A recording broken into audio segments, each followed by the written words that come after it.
আসসালামু আলাইকুম। এই যে পুরোটা দেখতেছেন, এটি হলো গিয়ে আপনার সিএনজি কিট।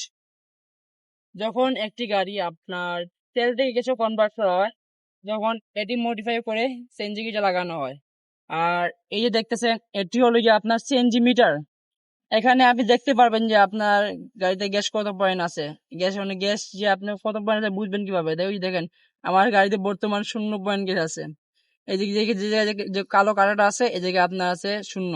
শূন্যর ঠিক পাশে একটা ছোট করে কালো একটা চিহ্ন আছে। এটা হচ্ছে 20, এটা 40, এটা 60, এটা 80, এটা 100।